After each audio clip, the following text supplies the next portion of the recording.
বদলে গেছে যুদ্ধের চিরাচরিত রূপ। প্রথাগত যুদ্ধের বদলে এখন প্রযুক্তি হয়ে উঠেছে জয় পরাজয়ের নীতি নির্ধারক। ড্রোন আর মিসাইলের সক্ষমতার উপর নির্ভর করছে যুদ্ধে বিজয়। আবার নিজ দেশের ভূখণ্ড সুরক্ষার মতো এয়ার ডিফেন্স সিস্টেমের উপর নির্ভর করছে সাফল্য। ইউক্রেন যুদ্ধে ড্রোন সহ আধুনিক প্রযুক্তির কিছু নমুনা দেখা গেছে। এরকম এক যুদ্ধ দেখল উপমহাদেশ। যদিও অল্প সময়ের এই যুদ্ধে ভারত ও পাকিস্তান দুপক্ষই বিজয় দাবি করেছে, কিন্তু উভয় দেশের প্রযুক্তিগত সক্ষমতার চিত্র পাওয়া গেছে। এই যুদ্ধে ব্যবহার করা হচ্ছে নতুন অস্ত্র ও নতুন কৌশল। মাত্র দুদিনের সীমিত আকারের যুদ্ধে ভারতের অহংকার ধুলোয় মিশে গেছে। লড়াইয়ে ক্ষেপণাস্ত্র এবং ইসরায়েলি ড্রোন থেকে শুরু করে চীনা যুদ্ধবিমান পর্যন্ত অত্যাধুনিক প্রযুক্তির ব্যবহার হয়েছে। অনেক সামরিক বিশ্লেষক মনে করেন সীমিত আকারের এই যুদ্ধে চীনা কিছু অস্ত্রের পরীক্ষা হয়েছে। পাকিস্তানের কাছে আমেরিকান F-16 যুদ্ধবিমান ছিল। ধারণা করা হতো যে কোনো যুদ্ধে পাকিস্তান এই যুদ্ধবিমান ব্যবহার করবে, কিন্তু এবারের যুদ্ধে নতুন চমক সৃষ্টি করে নতুন চীনা J-10C যুদ্ধবিমান। এই যুদ্ধবিমান PL-15 দূরপাল্লার আকাশ থেকে আকাশে নিক্ষেপযোগ্য ক্ষেপণাস্ত্র রয়েছে, যা ভারতের দুটি রাফায়েল যুদ্ধবিমান ভূপাতিত করেছে। 6 ও 7 মে ভারত ও পাকিস্তানের 100টিরও বেশি যুদ্ধবিমান এই আকাশ যুদ্ধে অংশ নেয়, যা সাম্প্রতিক বিমান যুদ্ধের ইতিহাসে সবচেয়ে বড় ডগফাইট। CNN এক রিপোর্টে বলছে 160 মাইল পর্যন্ত দূরত্বে ক্ষেপণাস্ত্র বিনিময় হয়, কিন্তু কোনো দেশ আকাশসীমা লঙ্ঘন করেনি। পাকিস্তান বিমান বাহিনী ডগফাইটের সময় বিধ্বস্ত ভারতীয় রাফায়েল জেটগুলোর অডিও রেকর্ডিংও প্রকাশ করে। নিউজউইক জানিয়েছে দ্বিতীয় বিশ্বযুদ্ধের পর থেকে সবচেয়ে বড় বিমান যুদ্ধগুলোর মধ্যে ছিল এই যুদ্ধ। ভারত পাকিস্তান যুদ্ধে ভারতের সবচেয়ে ক্ষতি ছিল ফ্রান্সের তৈরি রাফায়েল বিমান হারানো। ফ্রান্সের তৈরি রাফায়েল ভারতীয় বিমান বাহিনীর সবচেয়ে অত্যাধুনিক ও উন্নত প্রযুক্তি সংবলিত ফাইটার জেট। 2020 সালে ভারত প্রথম ব্যাচের 36টি রাফায়েল তাদের বহরে যুক্ত করে, যা পাকিস্তানের বিরুদ্ধে ভারতকে আকাশের লড়াইয়ে এগিয়ে রাখবে বলে মনে করা হচ্ছিল। সম্প্রতি তারা এই মডেলের আরও 26টি বিমান কেনার চুক্তি করেছে। রাফায়েল নিয়ে ভারতীয়দের গর্বের শেষ ছিল না। তারা দাবি করত এই বিমানের মোকাবেলা করার ক্ষমতা পাকিস্তানের নেই, কিন্তু ভারতের সেই দর্প চূর্ণ হতে খুব বেশি দিন লাগেনি। যুদ্ধের মাঠে প্রথম অভিযানে রাফায়েল নিয়ে আকাশে উঠতে থাকা ভারতকে আক্ষরিক অর্থেই মাটিতে নামিয়েছে পাকিস্তান। এক একটি রাফায়েল বিমানের দাম $288.46 মিলিয়ন। পাকিস্তান ও পশ্চিমা সামরিক বিশ্লেষকরা বলছেন চীনের তৈরি J-10C যুদ্ধবিমান থেকে ছোড়া মিসাইলের আঘাতে ভারতের রাফায়েল ভূপাতিত হয়েছে। এই প্রথম কোনো যুদ্ধে পশ্চিমা যুদ্ধবিমানের বিপরীতে সাফল্য দেখায় চীনের যুদ্ধবিমান। চীনের তৈরি J-10C হল চেংডু এয়ারক্রাফট ইন্ডাস্ট্রি গ্রুপের চতুর্থ প্রজন্মের মাল্টিরোল বিমান। 2018 সালে J-10 এর উন্নত C সংস্করণ বাজারে আসে। এই বিমানটি সর্বোচ্চ গতি 10.2 মাক, শব্দের গতি 2.2 গুণ, যা ঘন্টায় প্রায় 2415 কিলোমিটার। এটি 1850 কিলোমিটার পর্যন্ত কমব্যাট রেডিয়াসে অপারেশন চালাতে পারে।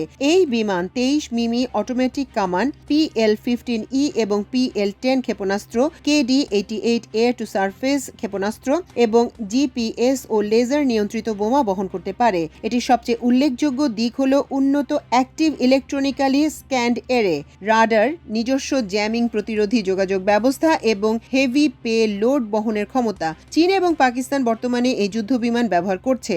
সরঞ্জাম ভেদে প্রতি ইউনিট J-10Cর দাম $40 থেকে $65 মিলিয়ন। ভারতের যুদ্ধবিমান ভূপাতিত করার জন্য পাকিস্তান LN-15 ক্ষেপণাস্ত্র ব্যবহার করে।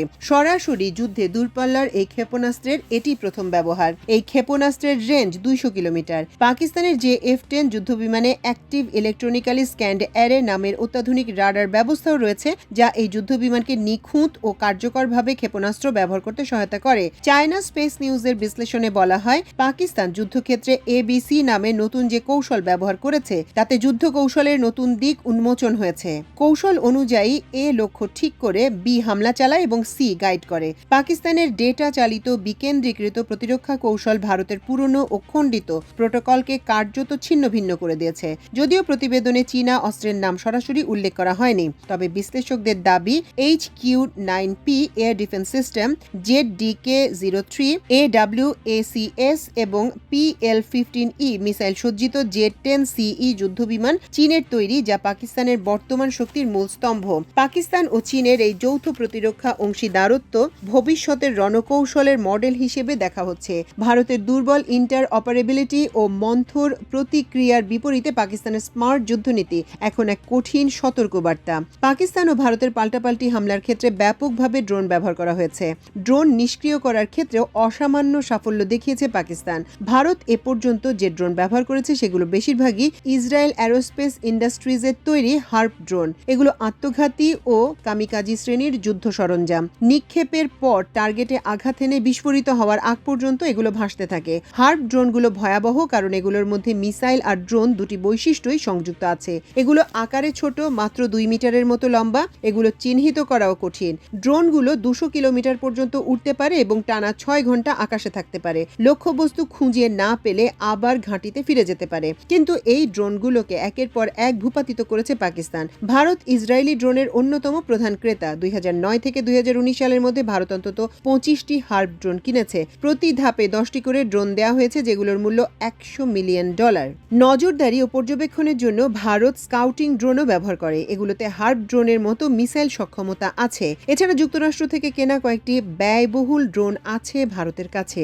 ইসরায়েলের তৈরি হেরন এবং সার্চার ড্রোন ভারতীয় সেনাবাহিনী ও বিমান বাহিনীতে দীর্ঘদিন ধরেই ব্যবহার হচ্ছে। হেরন একটি মাঝারি উচ্চতায় দীর্ঘ সময় উঠতে সক্ষম এমন একটি ড্রোন, যা প্রায় 30 ঘন্টা পর্যন্ত আকাশে থাকতে পারে এবং 30,000 ফুট উচ্চতায় উঠতে সক্ষম। সার্চার ড্রোন অপেক্ষাকৃত ছোট এবং স্বল্প সময় নজরদারি মিশনের জন্য ব্যবহৃত হয়। এর বাইরে ইসরায়েলের হার্প ড্রোন তো আছে। যুক্তরাষ্ট্র থেকে ভারত সম্প্রতি MQ-9EC গার্ডিয়ান এবং রিপার ড্রোনের ক্রয় চুক্তি করেছে, যা বিশ্বের অন্যতম আধুনিক সশস্ত্র ড্রোন।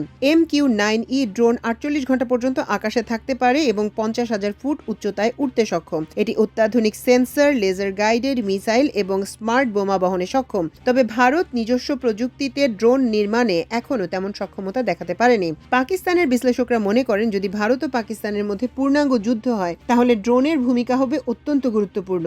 যুদ্ধের প্রাথমিক পর্যায়ে নজরদারি, আঘাত হানা, ইলেকট্রনিক যুদ্ধ এবং শত্রুর অবস্থান শনাক্তকরণে ড্রোনের ব্যবহার শুরু হয়েছে। ভারত ও পাকিস্তান যুদ্ধ পরিস্থিতিতে ড্রোন হবে গেম চেঞ্জার সমর প্রযুক্তি। সামরিক বিশ্লেষকরা বলেছেন, পাকিস্তানের কাছে রয়েছে ভয়ঙ্কর সব ড্রোন। পাকিস্তানের কাছে চীন ও তুরস্কের ড্রোন ছাড়াও তুরস্কের সঙ্গে যৌথভাবে ড্রোন তৈরি করে পাকিস্তান। অন্যদিকে ড্রোনের ক্ষেত্রে ইসরায়েলের উপর নির্ভর করে থাকে ভারত। তবে ড্রোন যুদ্ধে পাকিস্তানের রয়েছে বিশেষ অভিজ্ঞতা। আর্মেনিয়া ও আজারবাইজান যুদ্ধে পাকিস্তান সরাসরি অংশ নিয়েছিল বলে ধারণা করা হয়। তুর্কি ড্রোনের চমকে সেই যুদ্ধে আজারবাইজান জিতে যায়। ভারত ও পাকিস্তানের যুদ্ধ ছিল দু দেশের শ্রেষ্ঠত্বের যুদ্ধ।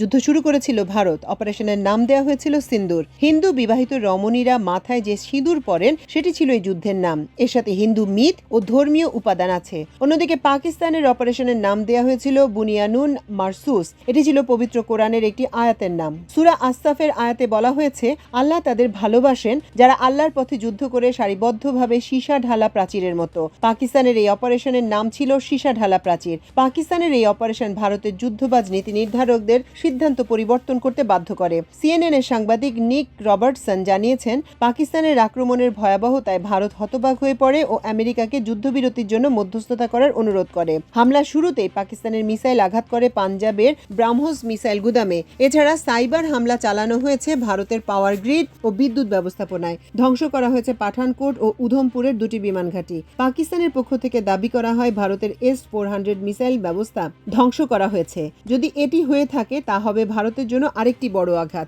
কারণ রাফায়েলের মতো S-400 শুধু ব্যয়বহুল আকাশ প্রতিরক্ষা ব্যবস্থা নয়, দেশটির আকাশ সুরক্ষার জন্য এই মিসাইল ব্যবস্থা সবচেয়ে বেশি কার্যকর বলে মনে করা হয়। রাশিয়ার তৈরি এই আকাশ সুরক্ষা ব্যবস্থা আছে মাত্র 3টি দেশের কাছে। এর নির্মাতা রাশিয়া, তার মিত্র চীন ও তুরস্কের কাছে। তবে পাকিস্তানের এই দাবির সপক্ষে কোনো প্রমাণ পাওয়া যায়নি। অন্যদিকে 7 মে পাকিস্তান নিয়ন্ত্রিত কাশ্মীরে ভারতের প্রথম হামলায় মারা যায় 28 জন বেসামরিক লোক। হামলায় ধ্বংস হয়ে যায় একটি মসজিদ ও আবাসিক বাড়ি। এরপর পাকিস্তানের সমন্বিত হামলার পর ভারত আবার হামলা করে। এতে পাকিস্তানের একাধিক বিমান ঘাঁটিতে মিসাইল হামলা হয়। এর মধ্যে পাকিস্তানের সুরক্ষিত নূর খান বিমান ঘাঁটি ছিল।